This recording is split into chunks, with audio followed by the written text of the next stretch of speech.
I'm also war now at joined in fact, by retired Colonel Santpal Raghav, who's a defense expert in this discussion. Colonel, thanks very much for joining us. Now, if Iran does not come on the negotiating table, what realistic options does it have?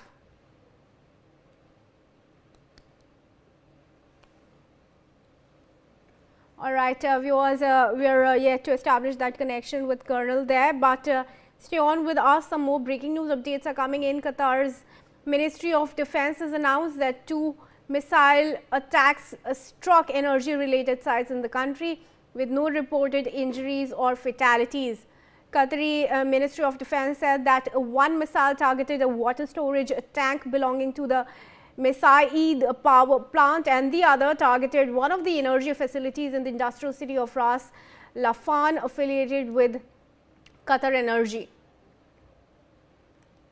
All right, we will come back to you, Mr. Tewajawat, on this. One energy facility in Ras Laffan has also been targeted in Qatar, in Saudi Arabia as well. Unit of Aramco has halted its operations today. What's your assessment of the impact that this is going to cause on the energy markets, and how much are the Brent crude prices going to rise, soar at this point in time, and when can this war realistically come to a halt? Right, the Aramco is really the one of the biggest the oil company based on Saudi Arabia. So it's a big loss for the Saudi Arabia, but actually the Euro-American lobby was also having the enough shares in that particular company. So it's a big loss for the United States and his allies, including the Saudi Arabia. So Iran is of course targeting and harming the, if we call it the war points, or then of course the Iran is doing that and trying to means as much possible the Iran can harm the United States is trying to do. And of course the Iran also attacked on Israel, and even in Tel Aviv the missile has gone there and they strike there in the Tel Aviv. So of course it's all happening and it's a part of war. And as you asked about the oil price will go high or it will raise, so of course it is going to raise. But if we think about the India, then of course the India is having a plan, and I believe that the India is having oil reserves. So because of that, probably the Indian people might not suffer for few more days or few more months at least. But then after, if the war will go long, then of course India need to or try to find some alternatives, and need to think very seriously that the US policies, how the US policies is harming the Indian interest. But it is not the only India. Sometime if you think about Australia, which is in the eastern part of the globe, then of course even the Australia is not happy with the present situation, and many other countries like Malaysia, Indonesia, and many other countries, including the China, they are also not comfortable with this war. And even the Russia is participating, trying to participate, or at least the Russia threatened in the beginning. And of course, they went for the training in the past along with the Iranian Navy. So they did a drill over there. But now the Russia is totally absent in this war at this moment. Of course, they are passing the statement.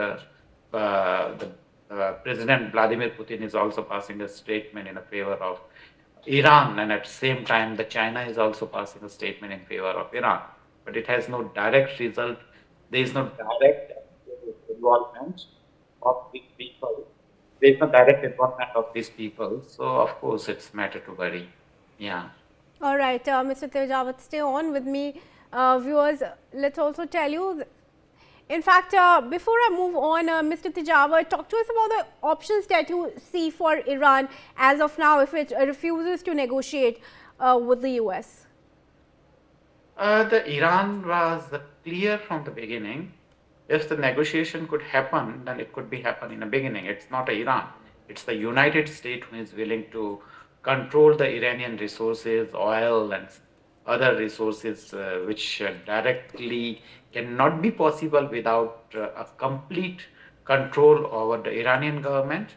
Means what exactly happening in some other West Asian countries like Saudi Arabia, Qatar, UAE.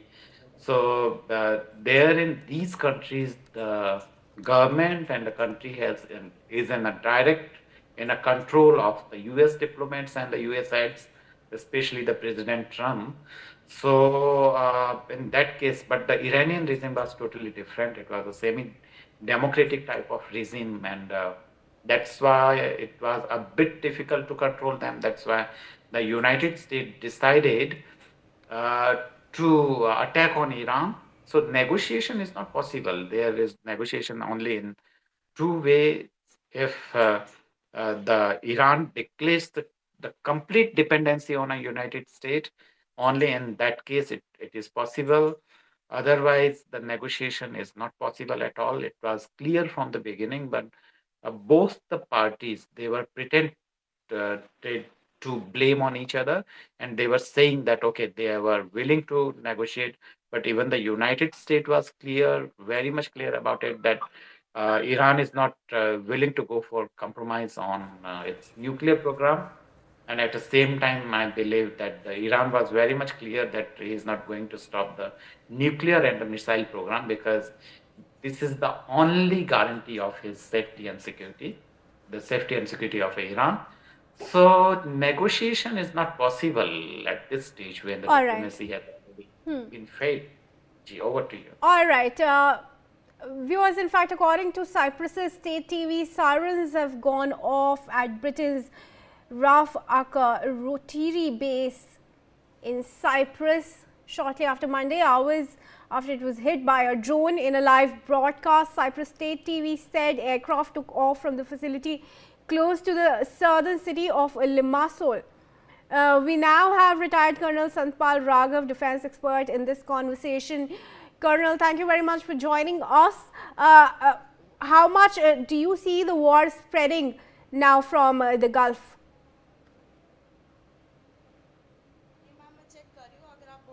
दोबारा join कर लेती हूँ but लेकिन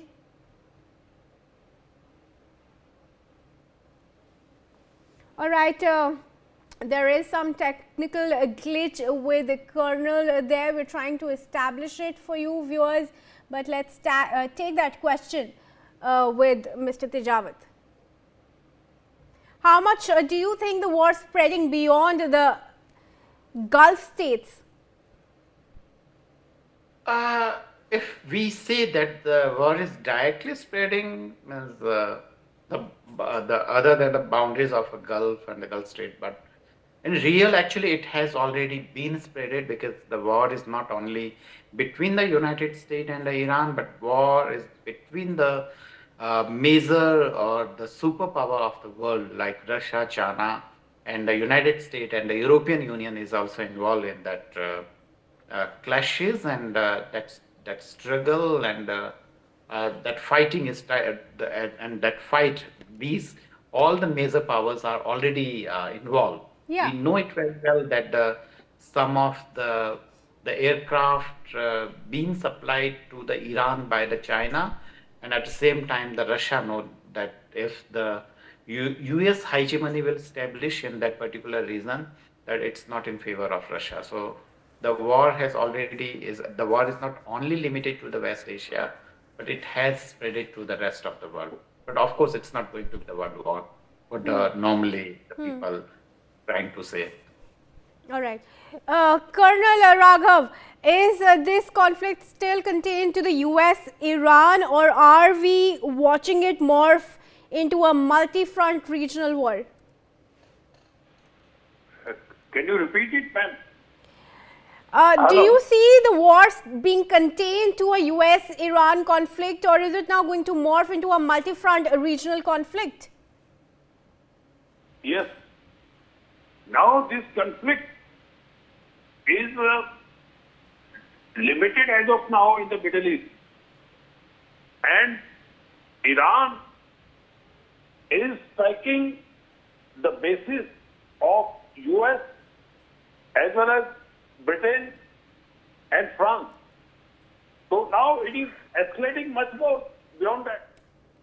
The European bases, they have hit, though they have given their statement that it will escalate it and that will take a different shape.